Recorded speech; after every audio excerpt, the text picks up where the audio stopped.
Hey everyone, Joe Kyle here with Drones and Coffee. Hey, if you have questions about that new ActiveTrack 5.0 for the Mavic 3, this video is for you. Hey everyone, Joe Kyle coming at you from La Paz in Baja California, sir. We're loving the weather down here, and I've just been thinking a lot about when I've actually used ActiveTrack in the past, what situations it's good for, and what situations it's just not very good for. And you know, I think they can make ActiveTrack 5.0 as good as they can, 6.0 later on as good as they can, but nothing is going to substitute for learning to fly your drone really well and following manually, with the one exception being when you're trying to film yourself.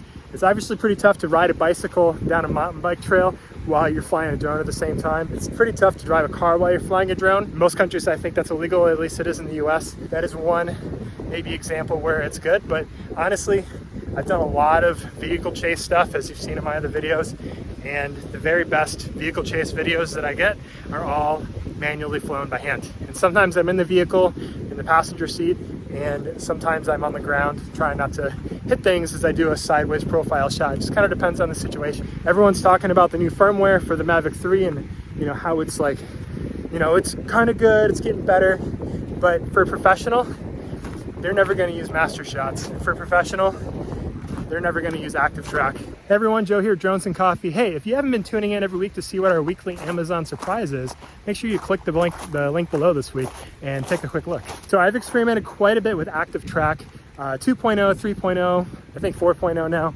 and I'm never impressed. You know, one of the other easy issues and one of the things that a lot of people don't seem to talk about is how much easier it is to crash your drone because you're trusting the autonomy of everything way more than you normally would be if you're flying normally, even if you have obstacle avoidance turned on. And it's a good way to get in trouble, you know, with crashing your drone and wrecking your gimbal, losing the data that you worked so hard to record.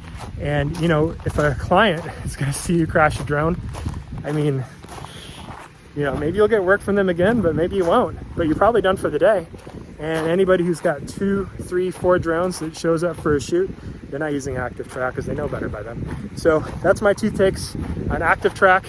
How, yeah, it's great, but it's not the end all be all. I've seen Litchi do a better job than ActiveTrack in a lot of situations because it uses the GPS from the controller and your phone and the controller instead of using image recognition AI to track whatever it's following. It's got a delay, it works better from farther out, but you know what? I think it's a solid choice for a lot of situations. So I would recommend that. That even works on the Mavic Mini, the Mini 2, and basically any drone that Litchi runs on, and that's pretty sweet. I think people are putting too much stock into the ActiveTrack 5.0. That's not to say that I'm going to go out and get a Mavic 3 today, and that's not to say that I think you should either, but that's not the reason not to buy it.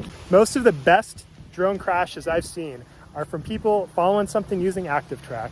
This week's episode is a little bit about that, but also how ActiveTrack isn't necessary most of the time unless you're recording yourself doing something, riding a bike, skiing, something like that.